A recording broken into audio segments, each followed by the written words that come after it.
اعوذ باللہ من الشیطان الرجیم، بسم اللہ الرحمن الرحیم۔ سلطان صلاح الدین ایوبی کا ایک قول بہت مشہور ہے جو اپنے اندر بہت سے معنی سموئے ہوئے ہیں۔ صلاح الدین ایوبی رحمۃ اللہ علیہ نے فرمایا تھا، میں یہ نہیں جانتا کہ اسلام اخلاق سے پہلا ہے یا تلوار سے، مگر اسلام کی حفاظت کے لیے تلوار بہت ضروری ہے۔ صلاح الدین ایوبی سے کہا گیا کہ آپ بڑی لمبی مسافت سے تشریف لائے ہیں، پہلے آپ آرام کر لیں۔ تو صلاح الدین ایوبی رحمۃ اللہ علیہ نے تاریخی الفاظ کہے۔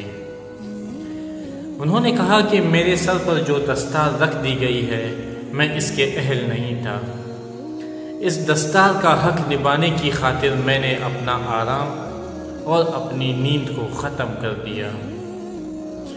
کیا آپ لوگ مجھے اس جگہ پر نہیں لے جاتے جہاں میرے فرائض میرا انتظار کر رہے ہیں، جہاں روٹی مزدور کی تنخواہ سے مہنگی ہو جائے وہاں دو چیزیں سستی ہو جاتی ہیں، ایک عورت کی عزت اور دوسری مرد کی غیرت۔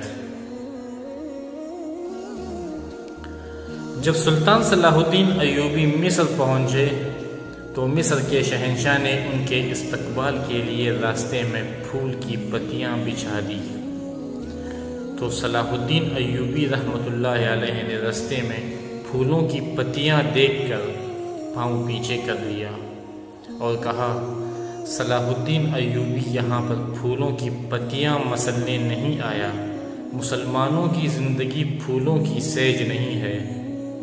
کیا تم نہیں جانتے ہو کہ صلیبی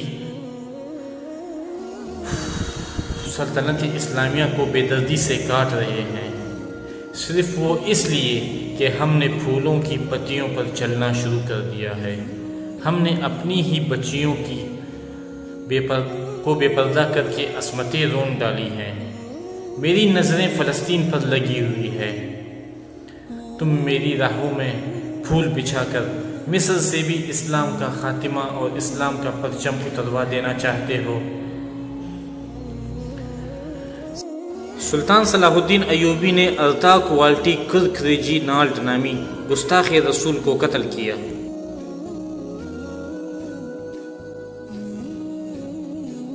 اس نے کچھ مسلمانوں کو پکڑا تھا اور کہا تھا کہ تم محمد صلی اللہ علیہ وآلہ وسلم پر ایمان رکھتے ہو، اس سے کیوں نہیں کہتے کہ تمہیں آ کر چھڑائے۔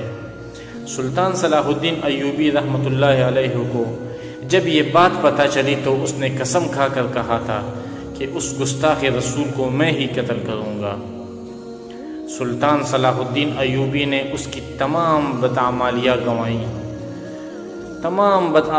گنوائی اور پھر یہ بھی کہا کہ میں محمد رسول اللہ صلی اللہ علیہ وآلہ وسلم سے مدد چاہتا ہوں، اور اپنے ہاتھوں سے اس کا سر قلم کر دیا۔ جب سلطان صلاح الدین ایوبی رحمۃ اللہ علیہ کا انتقال ہوا تو خزانے میں تجہیز و تکفین کے لیے بھی رقم موجود نہ تھی۔ 600 سال بعد سلطان ایوبی رحمۃ اللہ علیہ کی قبر کی کشائی کی گئی تو لاش تر و تازہ تھی۔ وہ اہل ایمان اور غلامان مصطفیٰ تھے، اور یہ ننگے ملت، ننگے وطن، ننگے دین، دشمنان دین مصطفیٰ ہیں۔